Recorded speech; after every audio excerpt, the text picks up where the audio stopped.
Maintenant, un plank up. Pourquoi on dit un plank up? Parce que c'est une planche. Vous comprenez. Plank up. Comment ça fonctionne? Vous avez deux choix. Si c'est trop difficile, vous les faites à genoux. Si c'est trop facile, vous les faites comme si vous étiez dans une position de push-up ou d'une planche. Moi, je vous conseille d'utiliser un tapis si vous le faites à genoux ou une surface qui est moins dure que du bois parce que sinon ça va être rough pour les genoux. Donc moi, je vais vous le démontrer à genoux pour commencer.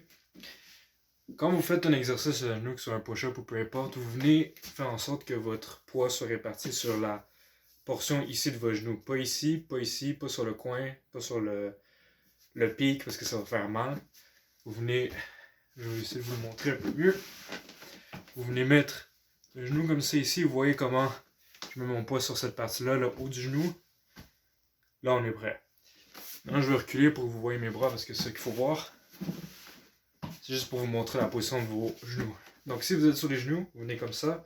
Un plank up, comment ça fonctionne? C'est que vous descendez en planche. Après ça, on remonte. Une main à la fois vers le haut. Je vais vous montrer une autre vue, une autre perspective après, ça vous aide à monter.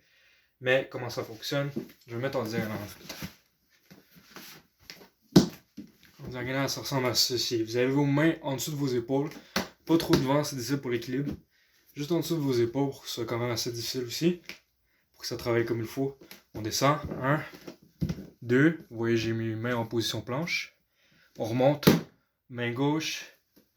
Main droite. On redescend. 1, 2. Main gauche. Main droite. 1, 2. Main gauche.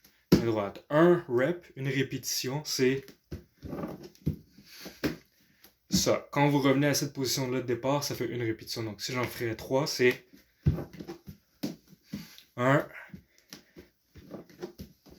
2, 3. Cet exercice-là, pendant que je change de position pour vous montrer un meilleur angle, c'est un excellent exercice pour vos épaules et aussi pour vos triceps. La raison, c'est quand vous remontez, je vais vous montrer comme il faut maintenant pour que vous voyez.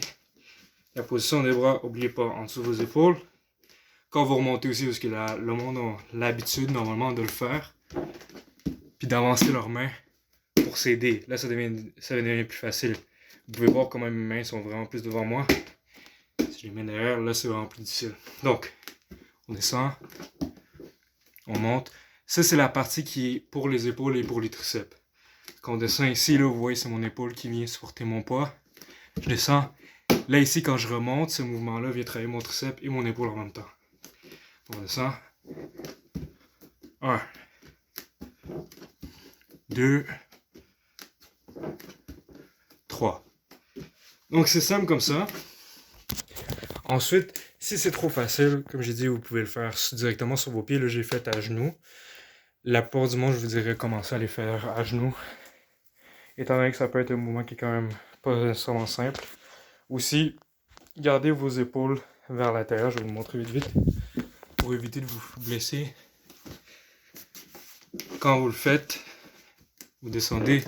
Le moment que vous pouvez vous faire mal, c'est ici. Ayez pas votre épaule, votre coude ici. Right? Si vous remontez avec votre coude sur le côté comme ça peut devenir dangereux comme sur un push-up. Le but, c'est de garder votre coude vers l'intérieur, monter. On redescend. Mon coude n'est pas ici. Mon coude est vers l'intérieur, collé à mon corps. Coude vers l'intérieur, pas vers l'extérieur. Intérieur, on remonte. Vous voyez, mes coudes sont toujours vers l'intérieur.